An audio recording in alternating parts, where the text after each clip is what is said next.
Star Trek 57, M23, take 2.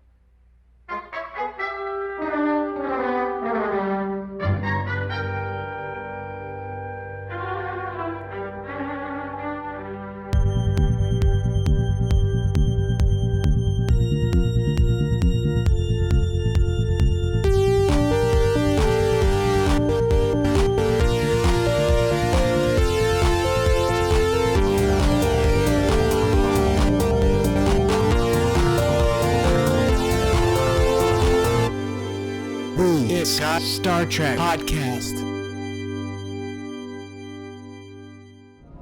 What began as an eruption in one nation ended in the eradication of 600,000 species of animals and plants and 30% of Earth's population. Global suicide. What we gave you is the means to exterminate yourselves. And from the looks of you, you're gonna do it. You'll use competing ideas of liberty to bomb each other to rubble just like we did, and then your last day will look just like this. Perhaps somewhere all your ends are written as indelibly as mine. But I choose to believe that your destinies are still your own. Maybe that's why I'm here, to remind you of the power of possibility. Maybe that's the good in seeing my future, that I might remind you that right up until the very end, life is to be worn gloriously. Because until our last moment, the future is what we make it.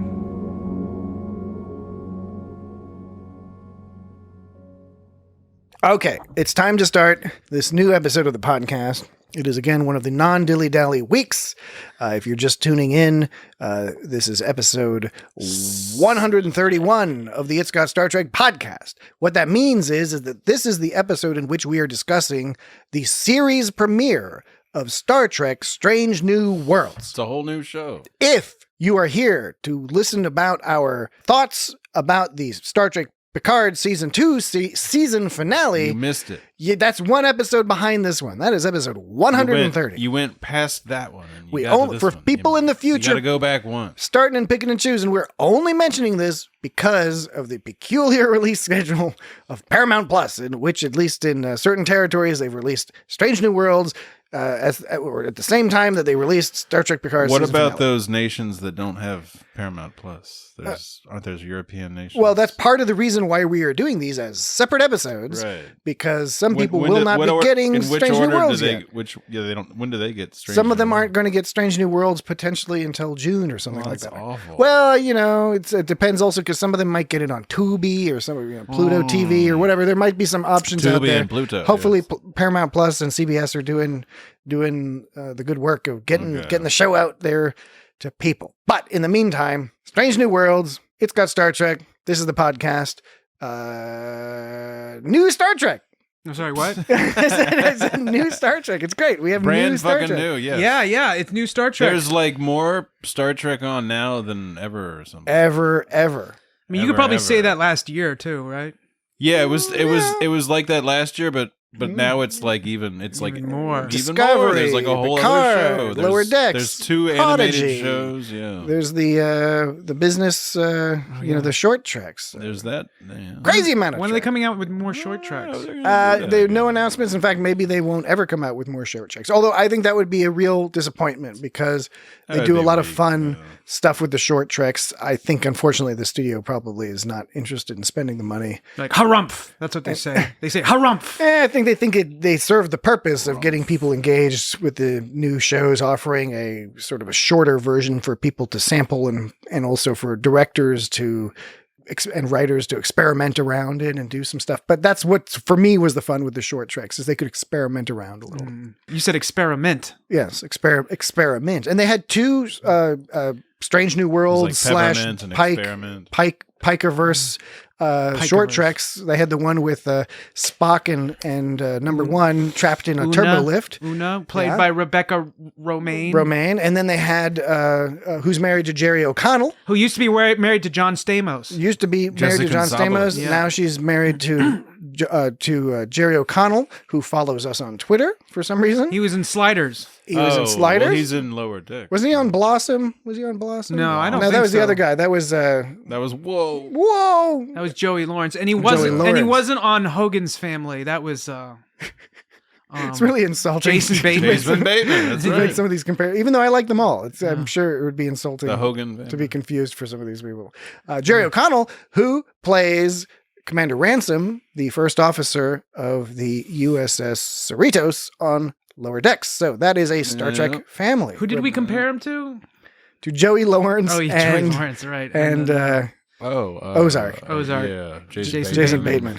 Anyways, I'm doing the same thing. I'm getting off topic. Yes, again. we're getting off topic despite having a compressed schedule for this week due to doing 2 separate episodes to accommodate our multitude of diverse fans. What do you think of the not theme all of music? whom who, match together. All right, I yes, like good the- I idea, like- Jesse. We'll talk about the opening. I like about the theme music? I like the theme music. I like that. It's pretty good. I like Pretty it. good. I think it's cool. It's very fitting sci-fi adventure. I think it makes- We're the good guys. Da, da, da, da, da. I think it's this sort of It does a little of the animated series style where they Yes. take the Star Trek theme but twist the arrangement.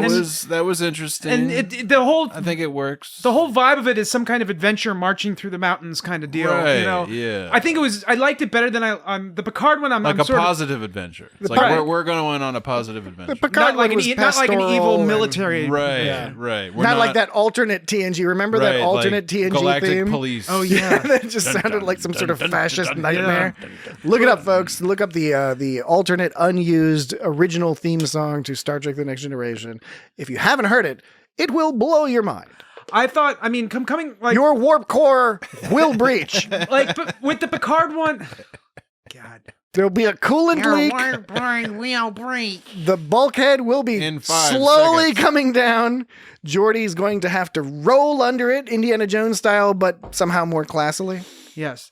So the Picard one, I've never had a strong opinion on either way. I think this In is terms of the theme. in terms of the theme, and this one, the theme made me move my arms a little bit more and go like, "Yeah, we're gonna do it." How much of that is the theme, and how much of that is the, in my view, pretty brilliant choice of visual imagery? Well, the vision. I guess when I think of the opening, I think of the theme mixed with Well, I mean, do the you- whole thing together. What is something that jumps out at you about their choices in the sort of scenes they depict the USS Enterprise? No bloody A, B, or C, or D, flying through space.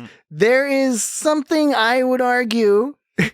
I think a lot of other people would too. This is not a Am I the only one that original likes idea. the theme here? No, I like the theme. I'm talking about the visual imagery that goes along with the theme, which I think the synergy is really good because the music, I agree with you, adventure. Well, I think and the whole cool. the whole episode. I mean, the whole episode had a vibe of like the original TOS, and it also kind of had this theatrical feel to it as well. I don't know if that's what you're getting at, but that's I'm kind of the, specifically talking about the opening because it shows the Enterprise going through different zones, and I think you can make an argument that each of those places it goes through, at least the majority of them, are evoking scenes from almost every other Star Trek. I'd have to watch it again. So I guess you I have didn't a even scene, think about it. You have, for example, you have a scene where the Enterprise is flying up over, and there's like some icy rocks floating around. Looks almost identical to the That's Voyager. the Hoth scene. It's the A Voyager Hoth scene in Star Wars.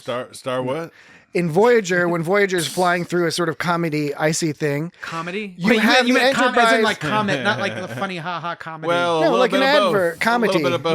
not an adverb. not comedy. Comedy. You know, I thought Comedy. I actually thought the Voyager intro is pretty cool. I like It the is. music and look, the point I'm trying to explain all these things. There's a Voyager one. There's a Deep Space Nine one. It's not Deep Space Nine, but it is the ship flying near a big space station. I'm not like the biggest Voyager fan, but I think the opening is pretty cool. There is Some episodes there is are a good. shot of There's the a lot of Enterprise. great There's a Voyager shot of the episodes. Enterprise in the Strange New Worlds opening. There's a shot of the Enterprise hoving into view, like from below, almost exactly like from the TV show Enterprise, not from its opening, but from like in A Mirror Darkly in a couple of the episodes where you see that sort of 3/4 angle and you see the top of the ship and it's flying up at you, and then it starts coming up until you see the front of the ship.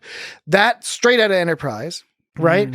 You have what else is there? There's stuff that comes kind of out of the Star Trek movies where you see certain angles that look very similar to Star Trek 1, like when the Enterprise is leaving space dock. And then in the episode, they also have an imagery that mimics Kirk arriving to that was one that Enterprise. particularly made me think of it. Had a theatric feel as when they were approaching that space dock and like looking at the Enterprise. It's kind of like a combination of Star Trek: The Motion whatever. Picture and 2001: A Space Odyssey, because there was some sort of psychedelic. The lights were all like multi-infinity mirroring. Behind. Anyway, I guess the main point I was making is that the opening scene, I think you can pick pieces, like each of those scenes that are shown throughout where the Enterprise is flying around, mimic things. Oh, there's even Discovery in the sense that you see like the ship all like tiny and far away, like, but you just see the top side view, like going through a cloud. That's similar to the Discovery opening and some shots in Discovery. So I think that in this opening, they're making a conscious attempt to evoke, a connection to pretty much every other Star Trek series, which I think is cool and creative and clever and subtle, but not so subtle that, internet sleuths couldn't catch it. I did like some episodes. There were some really good episodes of Voyager. You're still stuck on the whole Voyager There thing. were. I like Voyager quite a bit. I am sometimes disappointed in Voyager. It's like when you have a sibling maybe where you're just like, would you Why don't you just get your shit together? You got some good stuff. You got some good stuff in there. You got some good stuff going on. You're full of good meat and juice. It's great when you show up at parties until it gets late. Yeah, it's time to go. All right. So opening theme is good. Opening visuals are pretty cool. I did not catch that at all about the Well, check it traveling out. thing, but I believe you. Check it out and see. I'm Well, gonna have I to want watch you to. it again. Isn't that what kind of happened in the dot and the dot? Well, that they went through, but that was focused on TOS. That was dot and what? That was Dot and Matrix. Ephraim? It was Dot and Matrix. Dot, no, not that one. Dot, Ephraim and Dot. It was like that was like the Enterprise. Yes, and it was focusing on the life of the original Enterprise. All right. Kirk's portion of it. Okay, so it was Una giving them opening monologue. The closed captioning where it's calling so there was Una talking, but then there was So other you watched with closed captioning on the second time. on the second time, of course. And there was another dude. There was another dude talking in the opening. That was going back and forth between Una and somewhere else. And in the closed captioning, they referred to that character as terminal jockey. He was a terminal jockey. What, was he referring to one of the I people guess. in the space command That was his of occupation. the Kylie race, Kylie planet, Yeah. Kylie people? Are they Kylesians? Kylie 279 or That's something. the name of the planet. Forehead people. Yeah, but what The would you forehead call? people. What would you call the race of people? Are they the Kylesians? I call them forehead people. Kylesians. He calls them forehead. Jesse calls them. I call them backwards ass idiots. Jeez. The Kylites. Jesse needs to watch the show again. It's like, hey, fuck these people. So I don't know. I'd never heard the term terminal jockey before. Yeah. It's like that's what they do. That's you're their- probably a they- terminal They sit jockey. at a terminal, Yeah, you- console You jockey, type in commands and controls. counter things. jockey. commands and controls and shit. Command and controls and shit. When they turned into the Kylians or the Kylites or whatever, and Kyrulians. and the Soong, the Noonien-Singh, Noonien-Singh. Laan, Noonien-Singh. Laan Laan Noonien-Singh. Noonien-Singh. She didn't take the painkillers because I think they're implying that she has some kind of like substance abuse problem, like probably in part brought on or exacerbated by her traumatic past. I would imagine. I think she's really tough. Or because she's associated somehow with Khan Noonien-Singh and she's genetically engineered and she's worried a descendant or about the impact, the effect of the ancestor. sedative on her genetics or something. I don't know. What is she worried about? What are you even worried about? All What are right. you worried about? How about but Starfleet. But What I are was you worried about? but I was gonna say is that so. But did you notice that she changed like right away when they plugged her full of shit? well, She changed right away Because they had to get to the commercial break. but Pike got it beforehand and he didn't change. It's like the sedative delayed. He was holding it in like a fart. like a fart. Well, You she's, sort a, of like- she's a genetically modified human, right? so Well, the assumption is that. Yeah. With the last name, the assumption My is assumption is that they took the sedative, so it staved off the transformation. But she didn't take the sedative, so she had to feel it like right away. Yeah, and also she refers to in her background story later in the episode. I know, Which is silly. I know we're jumping around all over here, but we're just excited. It's That's new how Star this. Trek. That's how this show works. We haven't even gotten to the part where we talk Hot about takes. how fucking sexy Anson Mount is, which is old news. We haven't gotten into that at all. This, but episode. it's worth repeating. But we'll get into that. Is that new history? Right now, we're talking about La'an Noonien-Singh. And I so far have really enjoyed the character. I didn't know what to make of this character. You know, we don't know most of these people. So when the previews were going on, I was like, all Nobody right, that'll be knows interesting. her. We'll see what their deal is. I was captivated this episode with the storyline. And I took special note.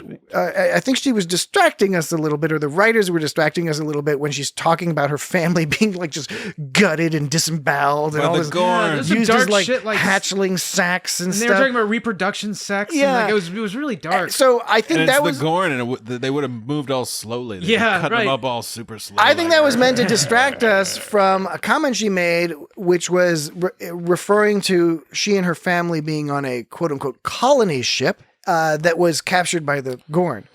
Were they in stasis and they had? I think we don't have the full story, Yeah, and no. I'm basing that entirely off of partly the fact that she seems like a person with a past, perhaps even more complicated than Person what with a she's already past, described, and also perhaps- her last name being Noonien-Singh, right? And this is prior to the space seed. it's prior to episode. Space Seed prior to the episode, past, post the eugenic wars, post the place. post the eugenic wars, and if we are to believe that they Paramount, will Paramount. continue to MCU this Star Trek business in terms of having overlapping connections and What stuff. does the internet feel about that? Clear it. They're gonna Who gives a fuck what the internet is? Except for us, because we're on the internet. fuck them. Yeah. But All that matters. but I think there's a couple things Wait a going minute, on we're here. on the internet. They have the We finally made it. Oh, they yeah, you guys didn't hear about that? They have La'an Noonien-Singh, who survived a Gorn horror after her being dad's captured name was after John her Noonien.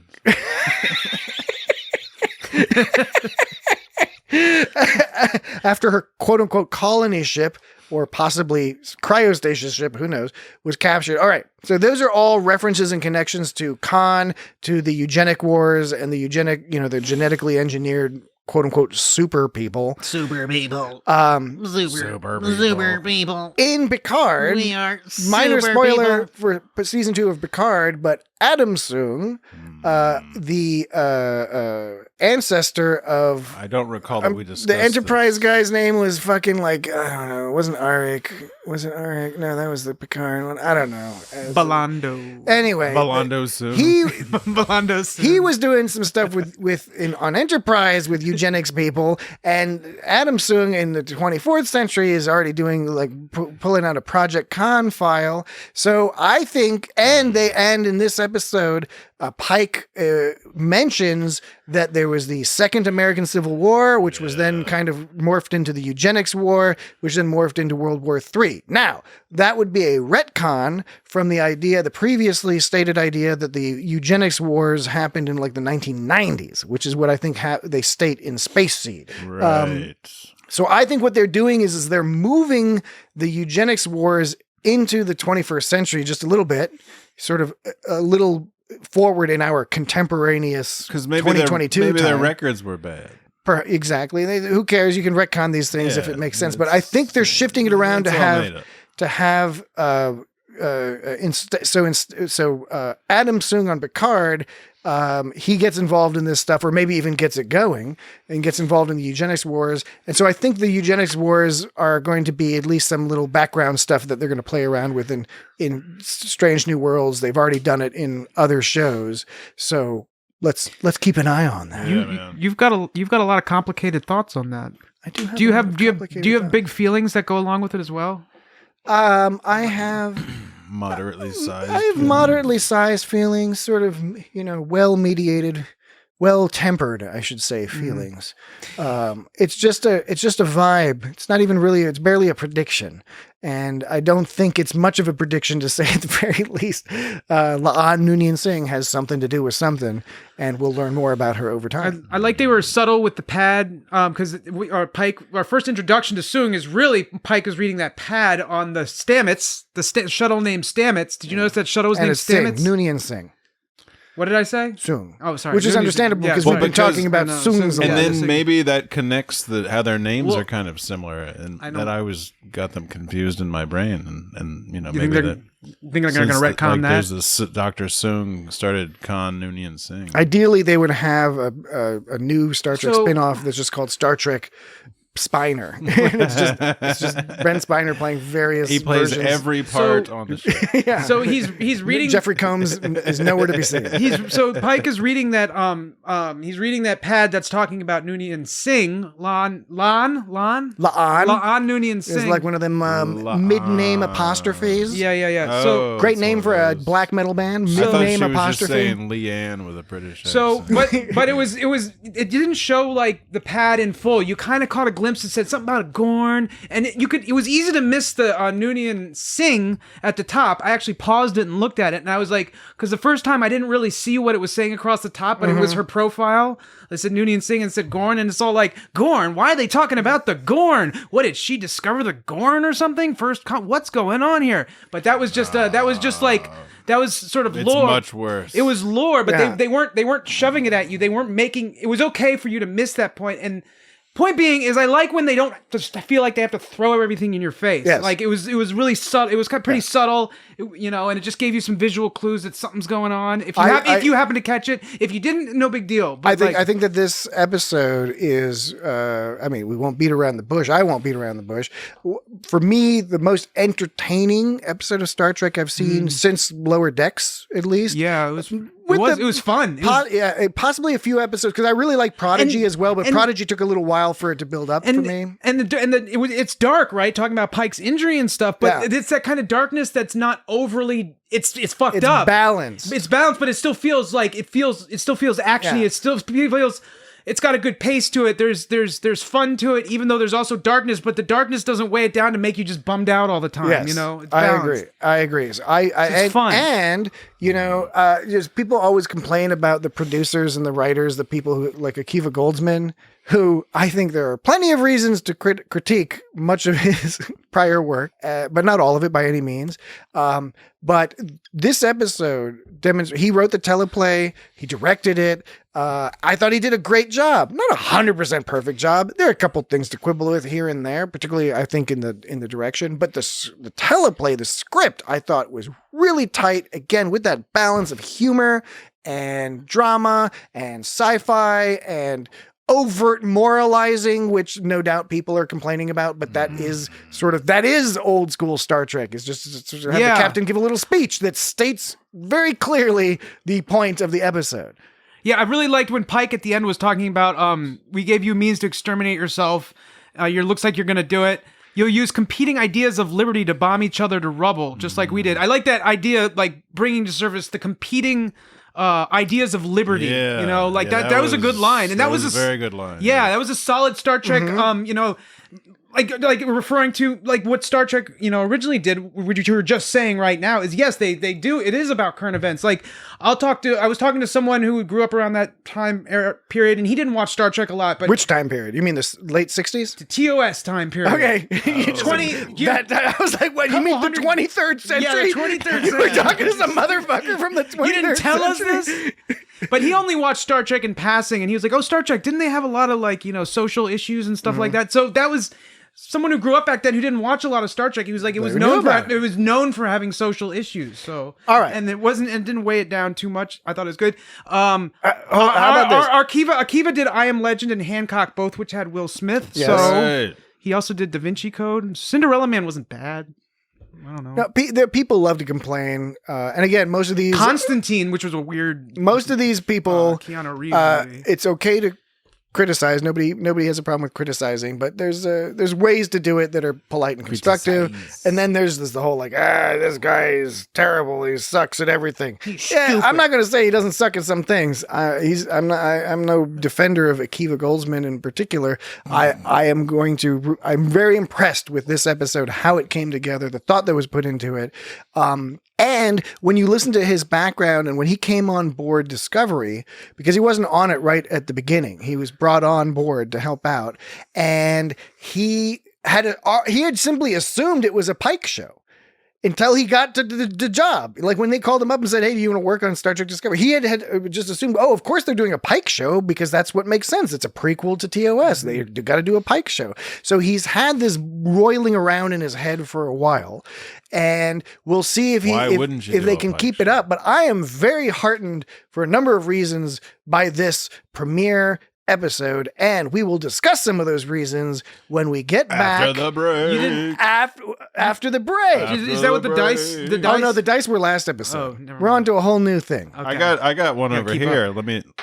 I got it too, so I think we're going to a break. Okay. All right. Good.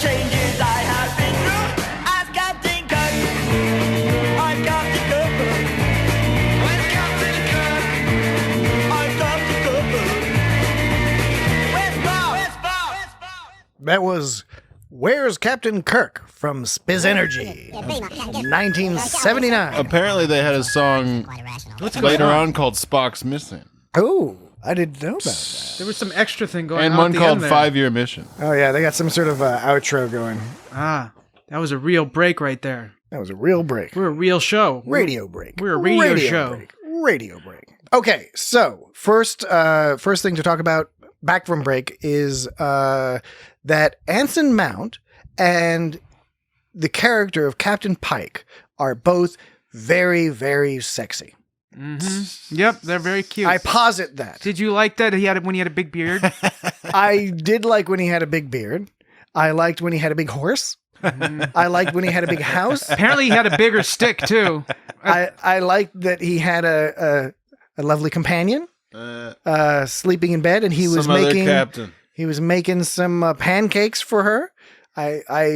This ingratiated me into the world of Captain Pike. When Pike was talking to one of the governing leader people, he was like, I'm the governing leader. He was talking about the elephant's fight in the grass that suffers. And that's classic. And that's she a was, classic. and she was old, like, Kenyan proverb. she was like, "You're giving me a proverb, which is less useful than a big stick," which is ironic because she's using some kind of Theo Roosevelt kind of reference, which is weird. Well, she's back. You know, I hadn't Yeah. clocked onto that, and that's a good point. And then then she was like, "Whoever has the bigger stick wins." And then Pike was all like talking about how he had the biggest stick. He did. Yeah. Man. And then I didn't realize till the second watching it was like biggest stick.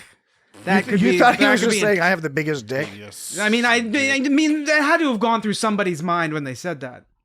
I always thought of that because you were talking about how Anson Mount had a big beard and he had a big this and all these things. Do you know that Anson Mount's brother? Dan. Do you know what Anson Mount's brother's name is? Morning? Morning Mount. No, his brother's name is Anson. He has his father's name is Anson, and he has an older brother from his father's first marriage who's named Anson, and then he's from his father's second They have, like, marriage, and different he's middle named names or Anson. Yeah, I something? think they have. Did they different do it middle that way names. on purpose? It's like the Bach family. Well, presumably there was some level of agency. I'm guessing from Anson Mount's father, Anson the second or third or whatever the hell he is. It's a little fun fact about Anson Mount. He's from Tennessee or something. the sexiest captain in all four quadrants of the galaxy. In the show, he was in Montana. Yeah, well, and Captain Pike is from California, I believe. Did you say believe it or not? Is that what you said? No, I said I believe. Oh. Believe it or not. He was talking about Mojave. So They're just like hanging out there. you ever think those wind turbines? Those are scary. Aren't those scary? Only if the blade if you're a falls bird, off. baby. Yeah, the blade comes at you. Or what if you were tied to the edge of the blade and it was like spinning around? I think that would be problematic for the blade.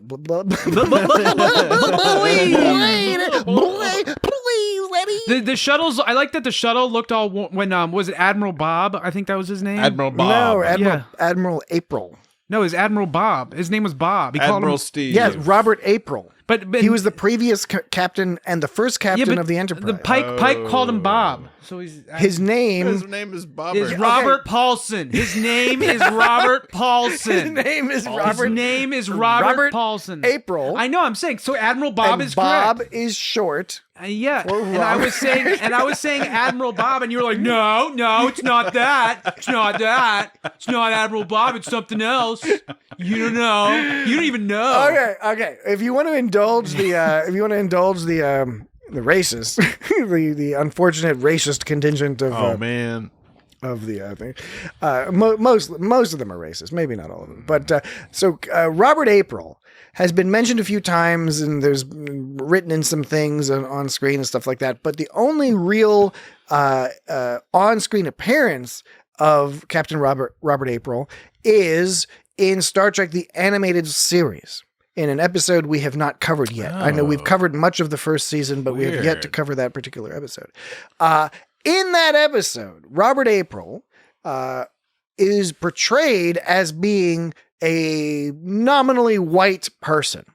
Granted, it's TAS, so he's actually some form of horrifying pink, but he's coded as being white on the animated series. This is his one on-screen appearance, is this brief appearance. And so people are pointing it out. So, the producers of Star Trek It's gonna get Strange New pointed Worlds opted to cast somebody who did not entirely match the physical description from the animated series. They instead hired just a very talented actor to play this role. And this has some people on the internet shitting their fucking pants, shitting their brains out, Some shitting people. their eyes out. Pooping their All brains the shit out. is coming out, and it's freaking them out. Shitting Their eyes brains are out. falling out of their forehead poles. It is fascinating. I only mention it because it is fascinating. It would be amusing were it not the implication not that some people are not great people.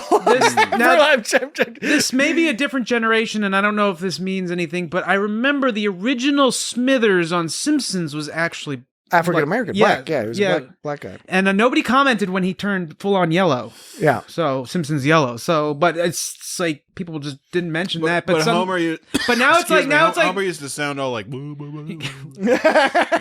that's true. You make an excellent point. Things change, Mox. But yeah, it's kind of sad that like you make a change, you something happens to be different in a very specific way, and everyone loses their mind for no reason. And Did it's you say like a Pacific like way? No, I didn't. I did not say that. What? I could say that to you. Did you just say fart juice? Did you just say fart juice? You've totally affronted Dan. Jesse has affronted Dan. Dan has been affronted. Because people do this in comic books and all sorts of shit. There is a segment of... It's not just Star Trek. Yeah, there's no, it isn't. But there is a segment of the Star Trek fandom, as with other fandoms as well. But I think sometimes people find it a little bit more perplexing in the Star Trek fandom to have people... oh yes, of course. Whose views don't seem to match up well with the ethos of Star Trek. Right. But You could see it more being a Star Wars thing. But, no That's offense all to a bunch our, of white no, people. no offense to our Star Trek, Star Wars. No, bros. I'm just playing. But yeah, it seems a little bit incompatible, right? Yeah. But I think you could, people. I've heard people argue. They're like, yeah, but it's like everything's a perspective, and some people their view might come completely out of the blue. It seem incompatible, but from their perspective, it's entirely compatible. Yeah. Which is fascinating. And that gets a little bit into the message of this episode, as you already referenced, Dan, with the brilliant little Pike speech at the end, and sort of the general concept of warring factions and people fighting each other and the inevitable problems that could have. He makes the point, he says, no, it's debate, debate and discussion. That's how, negotiation, that's how you're supposed to try to solve these things. It's not called negotiation. Yes. It's called negotiation. Yes. Although in the end, in typical Star Trek fashion, the moral isn't 100% neat and tidy, because he gives this brilliant speech about how you should give speeches and talk to each other and negotiate.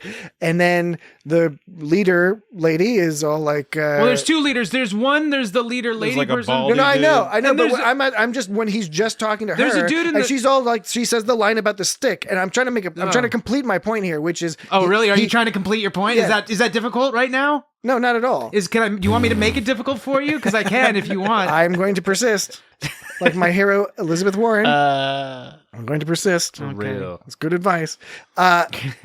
He suggests conversation, discussion, negotiation, but in the end, he uses the big stick to be like, okay, if that's not going to work, then we're aliens and we're just going to tell you, like, we're going to scare you. See, what you should say is it's negotiation. It's not nestopation. Nego. Yeah. Okay. I got Stop. it. I got That's what you should have said before. it. Yeah. I didn't though. Yeah, but that's what you should have said. Yeah. Shoulda, woulda, coulda. So Lost your chance. So yeah, he brought them into the Federation, which he kind of threw out the whole numero uno rule. What is it called? The Prime Directive, General Order Number General 1. Order Number 1, Which is the Prime Directive. That's what which but they renamed used it. to call it. And so General Order 1. It's funny they call it General Order Number 1, given that on Enterprise there's that episode where Archer's all like, maybe someday we'll have some sort of, directive. Right, yeah. Yeah, I was thinking about that. That's more important than anything else in the world. So he pretty much forcefully brought them into the Federation, breaking the General Order Number 1, and he also got in trouble with Starfleet a bit over it, although Admiral Bob was able to pull some strings. Yeah, it was a classic Because dilemma. he's Captain Pike, man. It's a classic But that was like dilemma Patrick was saying, like Captain Pike gets away with he kind of forced them into the. Yeah, he was it's a little swashbuckly, which is, again, very old school, very TOS, very appropriate for this era of Star Trek politically. Even if, whether you do agree with it or disagree with it, the 23rd century Federation and Starfleet are modeled very closely off of sort of 1950s and 60s U.S. policy They're and getting U.S. away with positions. shit. Well, the original reason I brought up soft colonization, quote unquote. The original reason I brought up Admiral Bob was because I liked how the ship looked all worn in when it landed. Like, I liked how the ship blended with. Agreed. I felt like this is planet Earth, and we're looking at something that's sitting on Earth. It's Montana. It didn't look like some kind of weird, like, sterilized thing. And in space, it can just kind of look like that. In a lot of space shows, things In tend space, to look like, no one can hear you clean. Yeah, exactly. Didn't That's look true. Like that I didn't. stupid like when you're scrubbing down the stupid shuttle. Vulcan planet with nothing on it. Yeah. Bunch So of See, rocks and shit. Just as an example of those types of people who are inexplicably fans of Star Trek. but it made me Pointy-eared bastards. No, I didn't say pointy-eared bastards. So I said they had a planet with nothing on it. It made me think of the episode of Discovery when Tilly and crew landed on that ice planet with the giant ice monster. We didn't get a good look at that ship, and that ship was covered in ice. We didn't get a good it was a cool shot and a cool moment in the show, but I felt this one really captured the feeling of looking kind of, it was good effects. The everyday vibe of a landing shuttlecraft. Yeah, it it was was shuttlecraft neat. landing in the Montana wilderness. It was neat with a K. Neat. Well, and one thing I liked about what they sprinkled throughout this episode are these little hints at progress, and one of those is the Montana landscape with those giant windmills, right? Yeah. The sort of showing that at this Wind stage, turbines? They don't have wind turbines. Yes, that is a more appropriate term. Windmill. What More is this? Some accurate. cottage out? I in think the middle of it's not. Switzerland. Hey, I would argue they're milling electricity. Netherlands. That's what they're doing. They're milling Netherlands electrons. has one. They're milling electrons into electricity. What if there's a person named Millie who just like dances around there, and there's just Millie going milling the. Millie Electron. She's milling again. A million electrons. But the idea being, a million electrons. I think it's cute and clever that they are presenting the future. They're showing us subtle little things that are normal in the future, that are meant to be, that you don't even pay attention to. Attention is not drawn to them. None of the characters draw attention to them. None of the characters think it's weird because to them it's normal. One of those things is giant wind turbines in Montana in what clearly is, again, coded as being, this is the Turbine? wilderness, this is It's turbine. Pike getting out into the middle of nowhere and escaping. It's still the wilderness. But it's got wind turbines, and it's like it's normalizing that idea that that's acceptable. In order to have that wilderness, you need to have those wind turbines. That's the cost. You don't get the pristine view of the mountains, but the mountains aren't melted. They're not at the bottom of the sea because of global warming or whatever. All right. There's snow in Montana. Another subtle example is just some background chatter when they're introducing Nurse Chapel, and Dr. Mbenge talks about how she's on loan from the Stanford Morehouse epigenetics project or something to that effect, and they are they are making sure that Stanford and Morehouse College, which is a historically black university in Atlanta, Georgia, they're putting them on equal footing. In 23rd century, Morehouse is on equal footing with Stanford. Yeah, maybe they merged, maybe they're partnering, but they're on equal footing. Yeah. And it's I like those things that are put in there to show the changes. Stanford's the Harvard of the West. Most people would qualify these as positive changes in the future, and just subtly sprinkle them out. There are a few other examples that I'm not thinking about at the moment, but this show, at least in this episode, one of the things that impressed me about the writing was that sprinkling things like that along in there to give you some world building, and some world building that makes you feel like, ooh, the future's kind of cool. They're kind of getting their shit together. It makes things feel more robust. Yeah. It's robust. It's robust. It's a robust future we have to look forward to. Yeah, full of details that aren't thrown in our face necessarily, but exist on their own. Yeah. Just to help you feel like you're more a part of it. Yeah, I agreed. Just like the Gorn on the pad. It's like the Gorn on the pad. Just like the Gorn on the pad. You Gorn put your Gorn on your pad. Put your Gorn on the pad. Gorn pone. You put the Gorn pone. That makes me uncomfortable. Tag bag. Back tack. Tag bag. Tag back. Tag ball. All right. Wait, there was tack bag. There was back tag. Tackle. Tag ball. Tag Tag ball. ball. It was the cone rockets versus the boom shield. But was that what it is? Yeah.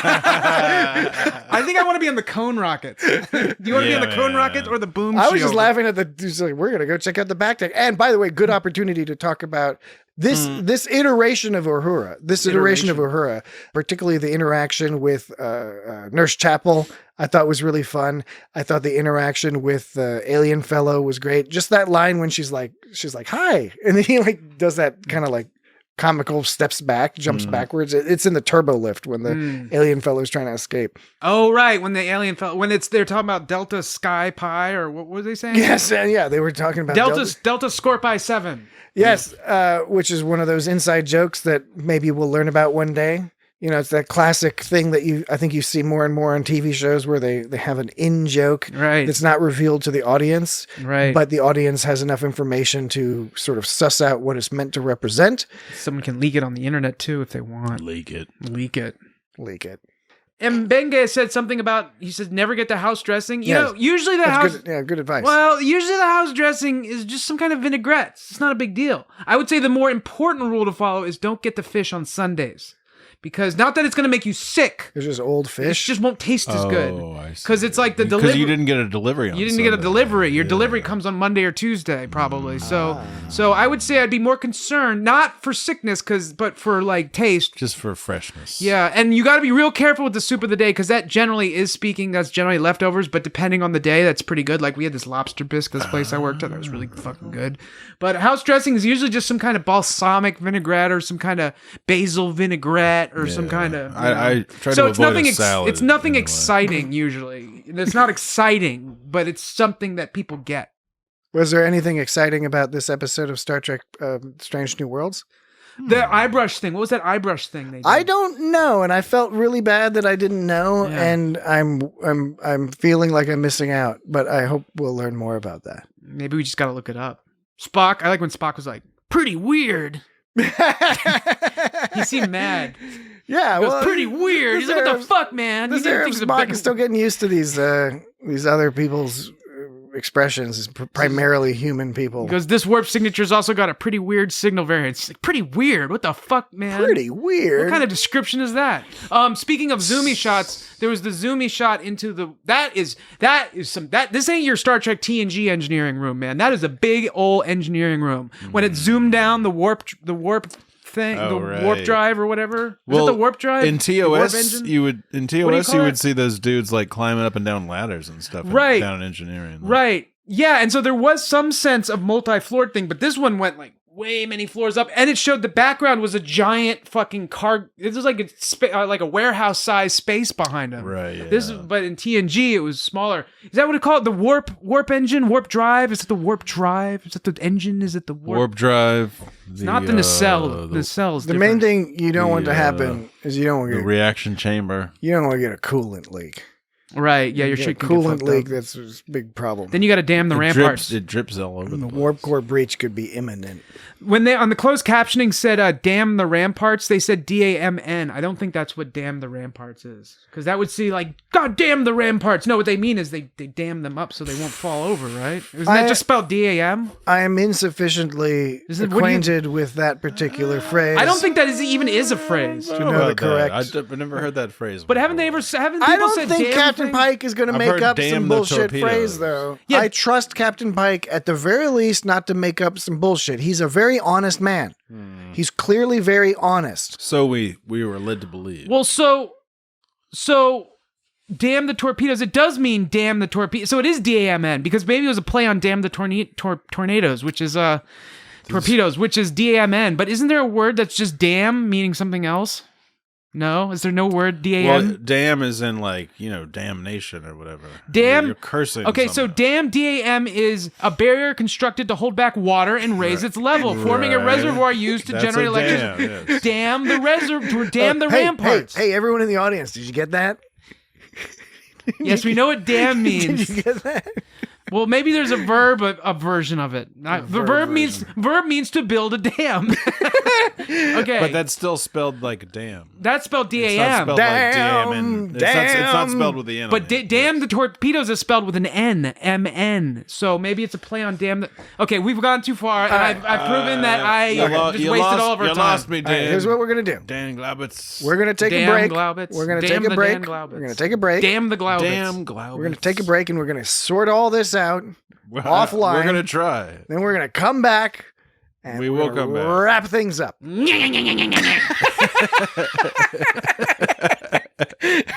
Be right back. Dan has dissented. Okay, we have returned from our break. Dan was holding his breath the whole time, Oh, like man. 10 minutes. Yeah, it was fucked up. He Man. turned purple. So He was like purple I was Herman. purple Urple. That was purple Urple. So we know that Klingon moon of Boreth. Do we know anything about that? I don't know. Do we just know Yeah, that? that's from Discovery. Yeah, so Klingon moon of Boreth. Season 2 of Discovery. Kylie 279. We know about that. Oh yeah, the ship that they saw. yeah. The ship that they saw was the Archer. That was the Archer. Yes. Right, yeah, oh, Archer. and that Archer guy. And did you catch the other little tidbit? Discovery tidbit? Early on? I mentioned it already. Stamets, the okay. shuttle Stamets. Sorry. You weren't listening. Yeah, I I was wasn't listening. listening. I thought That I heard was- somebody say I was totally thinking Stamets, up some and I was clever wondering. joke. I said that on the part where they were talking about reading about Noonien-Singh and the Gorn pad and how they were sitting on Previously the on this Stamets. episode of the Yeah, podcast. They were sitting on the Stamets while they read that. Yeah. While Pike read that. Yes. All right. Stamets, Archer. Can we hope for a Malcolm Reed, like the USS Malcolm Reed? It'll be some kind of like super battleship Yeah, that does awesome but things. like a compact-sized one. It'll be like a destroyer. Yeah. With like all sorts of red alerts and things. Didn't he invent the red alert? He invented the red alert, and I think he liked pineapple cake. Oh yeah. I thought you were gonna say he invented the red alert and he liked it. Well, I'm sure he liked it as well. You like to call Red Alert. What do you mean invented Red Alert? What is that? I think he did. I think Dan's right. I think Malcolm Reed invented It was his the idea to be like Red Alert. Yeah, I think Yeah. so. I think he I wanted think a there was some- color-coded Hey thing. everybody. I think he had to try out lots of different. This is on Enterprise, by the way, Yeah. for the uninitiated. Orange alert. Aren't you glad that he invented Red Alert? Man, that's some crazy shit. When Pike was sitting down with Spock, like after first of all, Pike gives that weird motivational speech where he's like, "Don't worry, no one's gonna die." Yeah, I know. It was like, and he was all fucking totally like freaking everybody out. It's like going to dinner and saying, "Don't worry, no one's gonna get food poisoning here." no one dies on this. Everybody's We weren't coming expecting back. And he was all distracted to begin with, and everyone was like, "What the fuck is wrong with this?" dude? But then him and Spock go to like they had a big old room back then. That's Pike's room. That's his quarters. In Enterprise they had smaller rooms, didn't they? Well, on Enterprise, but you mean TOS? TOS, yes. I'm sorry, I meant the show Enterprise. They had, but the show That's a Enterprise little old ship, is like I know it's 100 way. years I know it's beforehand. way before, but like a TOS, They had teensy-weensy tiny little like ship. submarine rooms. I think and I think TOS didn't have. Well, it doesn't matter. TOS was like a little bit bigger. This is everything on this ship. I mean, if is you wanna- oversized. I They've mean, done the same thing that Discovery did, where everything is bigger than it would have been in TOS. I mean, if you times. want to be a jerk about it, you could say, well, the walls aren't purple and light blue either, like in TOS, so Yeah. it doesn't matter. It doesn't matter. I'm not trying to be like, well, actually, in the TOS, the rooms were smaller and the walls were purple, Yeah. and here the walls, And walls Captain aren't purple. Pike is like really kind of cute and sexy, and you want to have a nice spacious room for him to lean on a bar, and look morose. Right, and so he invited Spock. He's got a brew. He poured himself some Saurian brandy, and he was offered Spock some. Spock turned it down, so he's drinking. Is it from Dinosaurs? So he's drinking Saurian brand. No, not that kind of It's Saur. squeezed out of the Saurian aliens. So this was back in TOS when it was considered like cute to be drinking on the job, I guess, because like that's because it was the 60s. That's right nowadays. That wouldn't be as thought of as cool because back in the 60s. Now you're expected to smoke a blunt well, or nowadays. snort some You cocaine. just have a really big lunch. Yeah, nowadays we eat a bunch of artisanal cheeses. I'd say nowadays. Artisanal I'd say nowadays cheesiness. we recognize sort of alcoholic issues a little bit more readily, where it's more in the public eye. So I thought it was interesting that he's just casually drinking like some Saurian brandy because they don't do that in any other Star Trek. They have them drink, but Picard Usually off duty or something. yeah, or like when Picard was trying to connect with Scotty, like there was a purpose behind the drinking. He was drinking. Pike saw, but Pike was drinking. he saw the future, man. He's gonna drink. So right, that's what I'm saying. Like he drank, but what was that episode? It was the first episode of TOS where the doctor was different, and he offered Kirk. doctor he was offered giving Kirk him some. the He was giving him. cage, He prescribed him martinis. Pike a martini. Yeah, he prescribed him. So it's kind of like that. It kind of reminded me of that. He was like, I need some ice for this. I martini. also think we're meant to understand that this is not that this is out of character for Pike. No, but I it's didn't. like, I didn't say it was. No. But I think we are meant to understand this is not. He would not normally be doing this, which is part of what's concerning Spock. Is like Pike is not normally going to be like, all right, I'm just going to go knock back a bunch of shots while on duty. Effectively, yes, he's the captain. He can do what he wants. But I think we're meant to understand that this is not his standard behavior. Maybe he's His fine with bog having standard behavior? Yes, it's not bog standard Pike-ish behavior. Because he's imagining himself being burned up and awfulness. Do Vulcans drink? Sure, why not? I think they do. Why would they drink? Isn't that an emotional thing? I don't know. I can't ever keep track of them.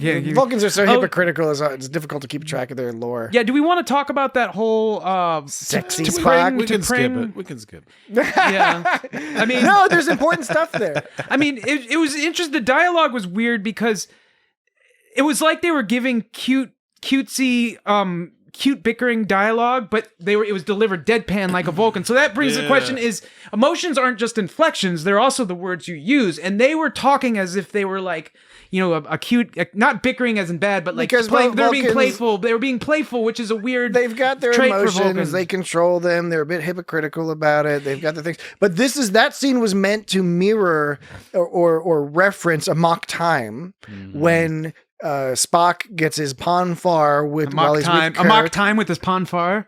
and he's got to go back and basically he's supposed to go marry to Pring and also bed her. Not to Paul.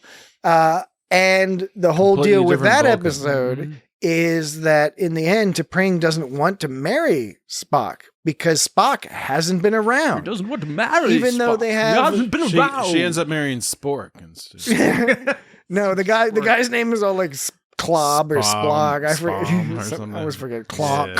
Clon, Something like that. But regardless, that's the person she's into because he's actually been on Vulcan, and there's this sort of bitter thing between Spock and her, and they have a similar exchange with the query and all that other stuff. the whole query thing, I was like, this is reference to something, and I'm just not getting it right now. They've done that in other places. I wasn't getting it. They've done that in And other that's my places. fault. That's my There's fault. hints of it in Star Trek: The Motion Picture and other places, right?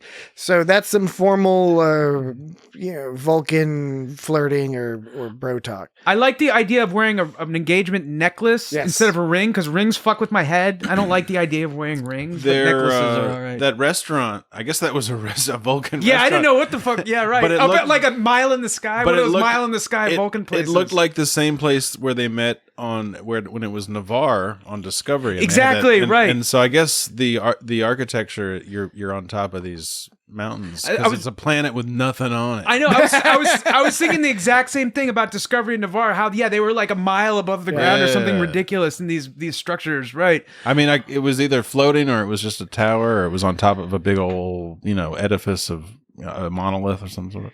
So speaking of being in this restaurant, why would they break the rules on the establishment? They were making out in front of people, basically. I know that was supposed to be That's some kind pretty un-Vulcan. Because you can. I know it's supposed to be a cute joke. The rules. The guy. No, I know. Look. I know what you're thinking. And I know what you're thinking. I'm being in the Vulcan restaurant, it was just like a pitcher of water or something. What were So- they eating? Yeah, I don't know. Well, that's more Vulcanish, right? I'm not going to about to judge what is Vulcan and what not. I'm not going to criticize the show. Vulcanian. But I just want to bring up the idea that I know that them breaking the rules in public and the guy having to go, please stop going crazy. I know that was supposed to be a joke. It was fun. It was lighthearted. It's like, oh, those Vulcans, they can't handle anything. I thought But it was funny. I thought it was funny, but knowingly, Vulcans can't lie, right? Sure, they can. They're not supposed to be able to What's lie. a No, lie? that's a lie. What's a lie? A lie is that's relative. a lie. They talk about Vulcans can't lie way back in the Menagerie. They talk about that. and it's presented frequently I as know. being a Well, this- stereotype okay. that they take advantage of. This goes back to the ongoing, ever present debate about Vulcans. Do they have emotions? Do they Yes, lie? they do. Yes, they Yes, do. they do. I know. No. Yes, they I'm do. just pointing out. I'm not arguing about I it. understand. I'm just pointing out that given that they're not supposed to lie, they are knowingly breaking a rule, right? By making out in front. They knew the rules. They're knowingly not breaking lying about rules. it. Well, but they're pretending that what they're doing is okay, and pretending is a form of lying. Okay. They're pretending that they're trying to get away with something. They're pretending like, oh, no big deal. They know the rules. If they're doing something that they know is against the rules, they're pretending that that they're not breaking the rules, and that's lying. You are making a very sophisticated. I'm using Vulcan logic. You are making a very. I'm putting my finger up to very indicate like a how sermon or a something. very sophisticated point. he's condescending. I'm quite the opposite. Quite the opposite. Noonien-Singh. It's okay. I I feel strong in my opinions. I'm okay. Suggesting You can that- insult my opinion, and I won't be offended. I'm just suggesting that particular point may be a little more sophisticated than is warranted by the general tenor and tone of this podcast. How dare you? you? Tenor and tone. How dare The you? general tenor. I just wanted to say it. I just had to get it off my chest. Now it's out in the public. How dare Now it's you. out in the zeitgeist. You're like, yeah, right, buddy. Wait a minute. Yeah, right. Oh man, I laughed so hard I'm getting That was dizzy. a good one. I'm getting dizzy. Oh, the blood flowed to my if brain. you say Stop. so, buddy. Okay, fine. Fair enough. All right, Strange New Worlds. Other wonderful things, or any nitpicks or Any tidbits titnits? Bit tits. that you had. Back tech. I didn't have many. No, I didn't have many nitpicks. I didn't really. I did. I found a few of the directorial flourishes. Not bad by any means. Not bad, and not like season 2 Discovery where you almost want to vomit. There were a few camera motions. Right, yeah. Like going in down this the warp, episode. the warp. No, that I liked. It was just there was one like when Pike comes in and meets Mbenge and they hug. I largely liked it, but I was like, is there something a little off about it in terms of just because the camera is just like comes in and then follows Pike and then swings all the way around them. to me, it took away a little bit from the intimacy than a more locked down camera would have. The other thing that aggravated me mildly was in the opening sequence, I felt that they did not let the names of the actors, producers, etc. linger long enough. That's an interesting observation. You know, like Anson Mount comes up and almost immediately fades off. And then the next one, and I don't think it was a function of not having enough room or time, because you can also do the fade in and overlap and then have the other one fade in and then the first one fade out. Distinct production decision. Yes. It just, to me, I was getting a little like, come on. Hey, we want to look at the names. I just want to look at the names. It's like, I can't read it that fast. Just let me read the name. Let me just look at one or two of those names. See what's up. I don't want to have to go log into IMDb or Memory Alpha. He just wanted to see some of those names. Just want to see some of those names. Money. That was a deep cut. Ramon's documentary. Have they used that joke when Pike says "I'm all ears" to Spock? Have they used that joke in Star Trek before? I think so. Do you remember when Ross Perot said that joke? I'm all ears. Yeah. I'm Ross Perot. Yeah, but I don't think. So I wonder if what a useful. It's not a bad impression of him, but it's somewhat useless these days. Yeah, Ross Perot. Back in the 90s, I would have killed. Who's more relevant? I'll tell you what. Him or Dukakis? Who's more relevant? Or more Dukakis is alive. More relevant to make fun of, more relevant to reference and passing. Dukakis was probably much more Yeah. qualified. Yeah, Dukakis was a highly qualified. He was highly qualified. Really good governor. I just meant in pop culture. Massachusetts. So they've never used the "I'm all ears" joke before. They had to have used it. I'm sure somewhere. they have. Yes, I'm sure they have. What were the transporters doing with that booster? Did it transport the booster directly into the eyeball? Into his blood. Yeah, that was tight. I think the idea was they beamed the serum directly into Spock's blood. That's pretty hardcore. Lieutenant or Chief Kyle. Actually, I don't think he's a chief at this stage. They called him Chief. Did they call him Chief? Maybe Okay, they were so just he's a like, "Hey, Chief." I heard him say, "Yeah." They were just being condescending. He was like, "That's not what transporters do." It's like, "Okay, Chief, you figure it. Why don't you make that shit?" Because come on, man. We will assume that he is a chief. He's already Chief Kyle at this stage. Mm-hmm. So another character from TOS. He beamed the vial back and I found all of this heist business great. I thought the whole going in, even though some of it, of course, was somewhat predictable in terms of there will be an obstacle and then they have to overcome the obstacle and then there will be another obstacle.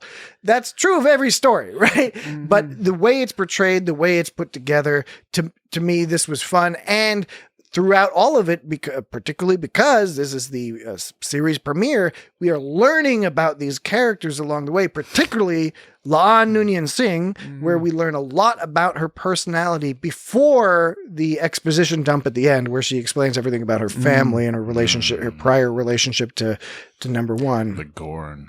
Yeah. Which one of those two leaders do you think was the conservative and which was the liberal? I think the conservative was that lady with the crazy hair. See, I think it was the dude in the robe because he was wearing a robe. You think so? You think it was the robe? I sometimes wear a robe. Well, Would you accuse I me thought she of had being some. conservative? She had some kind of Thatcher vibe. She did. She did have a Thatcher vibe. But he wore a robe into politics. Well, if I were the writers, I'm going to assume they did this on purpose because this is what I would have attempted to do when trying to tell this story.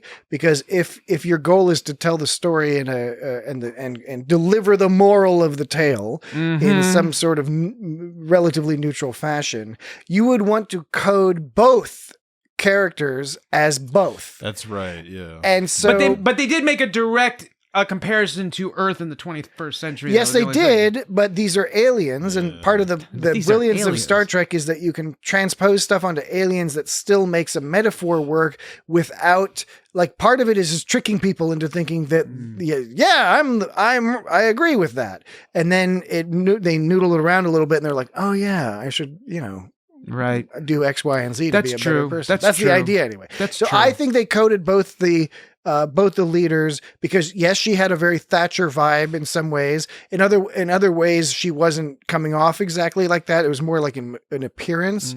And the guy, as you pointed out, Dan, Some aspects of the guy seemed a little bit more like he's part of the the liberal faction. Could be one argument. On the other hand, he is wearing a robe. Yeah. So I thought that was pretty much What if self-explanatory. he was wearing a cape? Could he be progressive with a cape? What if he was wearing a robe and slippers? Would that code him as liberal? That sounds more like if he had libertarian. slippers. Yeah, that would If he had slippers like would change if he had the like whole- bunny slippers, Yes, that would change bunny the whole slippers. like little Right. colorful bunny slippers. That's the Green Party. I like And that. if he had he was like had the New York Times crossword puzzle folded tucked under his arm at all times as an affectation. If you look closely, he clearly hasn't filled out any of the puzzle, and it's from 6 months ago. I like that they I like those the space station with the shot of the domes. Yes. I thought it reminded me of like old TOS matte paintings backgrounds, and so I thought that was really cool. I like that they referenced the domes too. It wasn't just like, look at these cool domes. Like they talked about them. I thought that was fun, and I thought it looked cool. That was nice. I mean, yeah, whether I or like not if you think it maybe didn't look real or not, it doesn't matter. It just reminded. I thought it looked great. I thought it looked fantastic, and like I said, it Yeah, reminded it me of was good. TOS like matte paintings. The other in a thing that way. helps, I think, remind you of TOS is that the though it's clearly hyper rendered, super awesomely right. rendered, the basic shape evokes those old TOS style stations, even though those were very simplistic structures. They were shaped similarly, and we've seen, I think, some references on Discovery and a couple other places about sort of a similar design for this time period. Another station that evokes the shape is like Regular One in Star Trek II, The Wrath of Khan. That has some similar vibes, although again, much more simplistic. I decided that, so his catchphrase, Pike's catchphrase is to say, hit it. I think mine would be, let's go fast. I think that would be mine. How would you say it? I would say like, let's go fast. When they'd be like, okay, number one, put everyone in line. And And then shoot them all in the back of the fucking head. and then I go, all right, let's go fast. I think I would just say like, come on. Come on. Like, why aren't you going already? Why aren't you? What's taking so Don't you long? already know? You know what we have to do. What's I enjoyed taking how so Pike, fucking Starfleet. Pike's hit it has been, we've heard that since the second season of Right. Discovery. It's true. The first time he says it in this episode, he says it all like morosely, and he's just sort of like, hit it. And because he's all depressed and not wanting to be there and worried about his performance, and he's nervous about actually going to where he's going and doing his job. Oh, and I think one thing that is worth pointing out thematically, and we've discussed this on previous episodes of the podcast, that in the modern season-long serialized arc, Season-long arc episodes of like Discovery and Picard. Some of these things that people are dealing with, they're interesting, but they do get stretched out over time. It can be a little bit hard to keep track of everything, etc. And what I enjoyed about this episode in particular, in comparison, is not only was the story itself very self-contained for a 1 hour pilot, it wasn't even a 2-part pilot. I mean, Discovery had basically a 3 fucking part pilot, right? It was a self-contained story introducing most of the characters that we're going to meet, and had a beginning, middle, of an end, and Pike's little arc about being nervous and hesitant to go back on duty is resolved by the end of the episode. It's not a season-long thing. Now, no doubt, throughout the seasons and throughout the series, this issue of his impending doom somewhere down the line will come up here and there.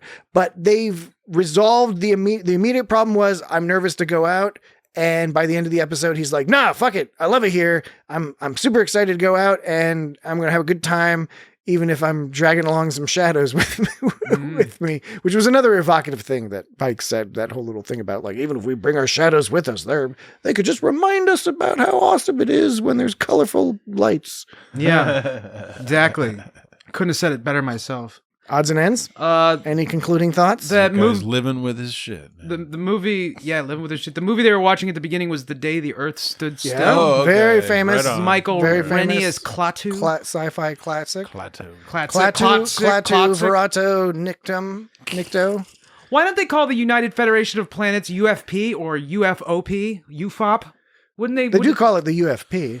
They never say UFOP I think generally, no, they don't say UFOP.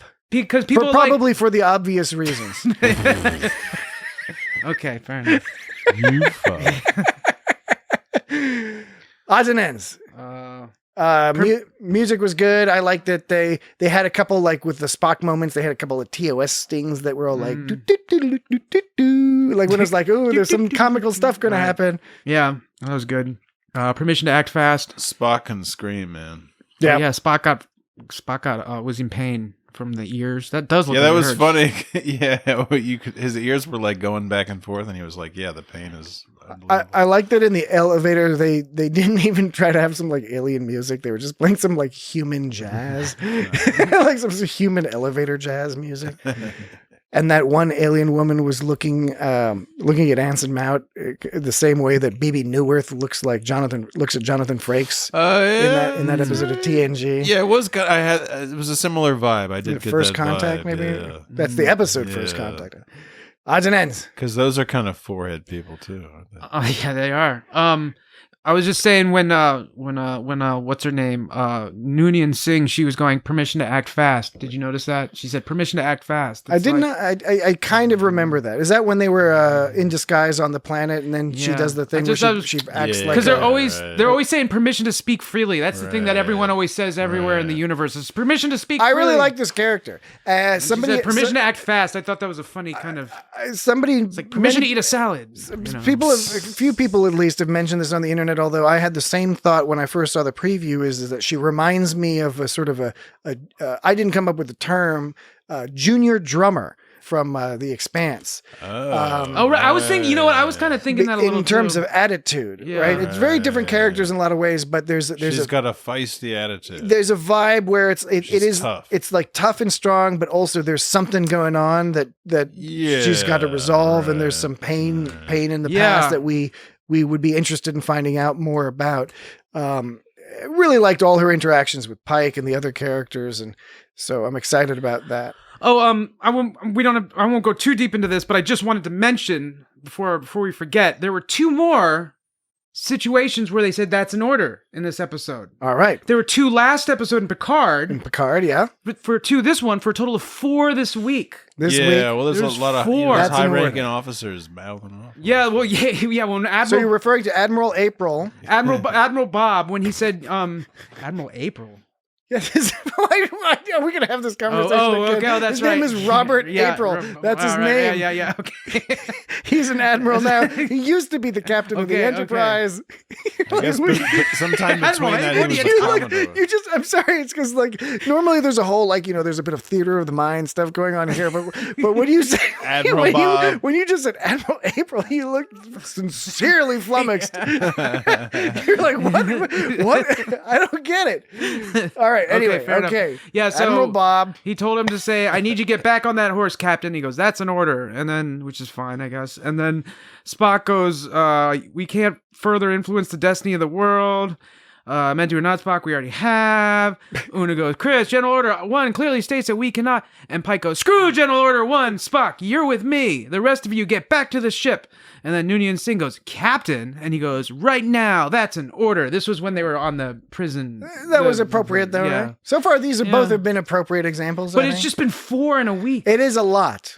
4 It in the is a same lot. day. All right, last thing we mentioned Okay, before that's all- closing down that's the all I show. got. Last thing, because we cannot go without mentioning. Marina Sirtis. I think we can do Why that. was there some reason to mention? No, Marina I was Sirtis? just Okay. because you talked about Riker, and I was thinking about Yeah, like, talk about word pizza. association. Yeah, I know that's not a good thing. It's not. It's not. What do you A, think, it's right? not a sign of. You think of Marina Sirtis and pizza. Oh, the perfect I mean, combination. I know it's not a Teenage sign of. Mutant Ninja It's not a sign of creativity to just make random associations and blurt them out without any filters. Can be if the end result is funny. But no, what I was referring to was this brilliant audience jerk around that they did, Whoa. where they keep mentioning, like they mentioned a few times through the episode, they're all like, at the beginning of the episode, they're like, we got to go, but Lieutenant Kirk couldn't make it in time, so he'll have to join us later. Yeah, and then at the end of the episode, they're all like, Lieutenant Kirk's here, Kirk. as you personally requested, and he's coming up to the Sam bridge, Kirk. and everyone's like, wait a second, I thought Kirk wasn't going to show up until later. What's going on? This guy's got a mustache. And the door opens, and it's a goofy ass motherfucker with a 70s stash, Yeah. like a little pencil drawn on mustache. Like he was in an adult movie. and this is brilliant in so many ways. First of all, because while a lot of us may have been following casting and stuff, we're not expecting that this would be the Kirk, or whatever exactly. We were like, what's going on here? He's supposed to happen next season. Yeah. George Samuel Kirk is canonically from TOS. He is Jim Kirk's brother, and he has a family, and he dies in TOS. Spoiler warning. He's in Sciences. But that happened 60 years ago. Yes, he's a scientist, and in playing that little switcheroo, that was fun. That was playful with the audience, and I think the ultimate in playfulness is not just that this is not James T. Kirk. This is his scientist brother. But that they kept bullshit they, scientist. they My name is kept Sam they Kirk. kept the dumb mustache, Yeah. which is in the original TOS. That's funny. We only see his brother, if I recall correctly. We only see him as a dead body, and the dead body is just William Shatner lying on the ground with like his hair like dyed a different color and this fucking goofy ass taped on mustache. And so it looks hilarious. It's either watch the episode. It's the episode where they have the like flying egg omelets or flying around and like jumping on people's faces. Egg omelets. But did they get the same actor to play? Is it A Taste of Armageddon? Is that what it is? James Might be that one. T. Kirk, and then they got like in the new show, and then like it's the same guy. No, he it's just has a taped on. No, mustache. that would have been great. This is a different guy. He looks Kirk-ish. He looks like he could be a Kirk brother, including of the actor that they have hired to play Kirk. So yeah, anyway, it's great. I just thought, all right, kudos to the producers. It'll be fun if they keep doing fun stuff where we're reasonable along those lines. I'm looking forward to it. So any other final thoughts before we shut everything down permanently for the remainder of the week until we can open it up again next week and discuss episode 2 of Star Trek Strange New Worlds? Which has a name? It does have a name, but I forget. Oh, man, you forgot. Yeah, I forgot. You're always mad that there's no name, and now that there is one, you forgot. Oh man, I'm only mad when they don't provide it. I'm not mad at myself if I don't have it. That's on me. It's a one-way street. Yeah, but this guy's mad at you. Yeah, you can be mad at me. Pizza's going to send out for you. All right. I thought it was a neat episode, and I liked it. Pizza's gonna send out for you. Agree. I really enjoyed the episode. I'm very much looking forward to next week. I'm very much looking forward to seeing how this episodic Star Trek in the new How did you new say world it? It's going to be plays out. fun. It's going to be a fun show. It's going to be a fun time. It's going to be a fun show. It's classic Star Trek. When I was watching it, there's like a pre-opening thing where they like some spaceships zip around and they zip around like an old school like Starfleet badge. Oh yeah, and it's all like this is classic Star Trek. So yeah. That was a new thing on it's Paramount Plus. Cool, yeah. Okay. Well, we will discuss all of that and more next week. Hope you enjoyed it this week. If not, you can send your complaints to feedback@itsgotstartrek.com. I hope you hated it. I do this to fucking make you hate You can me. find us on You don't social like it, you media can fuck off. at It's Got Star Trek. Here as to in waste the your @ time. symbol. It's Got Star Trek on Twitter, Instagram, Facebook, YouTube. Some people are calling it Twitire now. And you can go to on the gram. to the website, www.itsgotstartrek.com, where you can find easy links to subscribe on all the most famous of podcast services like Apple Podcasts and Google Podcasts and Amazon and Spotify and Stitcher. You're easy. Boom, ba, ba, ba, boo. And I think that's all the end of podcast content. I think we've squeezed it out. Necessary, yeah. All right, so we will talk to you again roughly this time next week. So until then, have a good one. Bye-bye. Spock, are you naked? No, Captain. No, Chris, he's not. He was about to be. It's a special night. Sorry.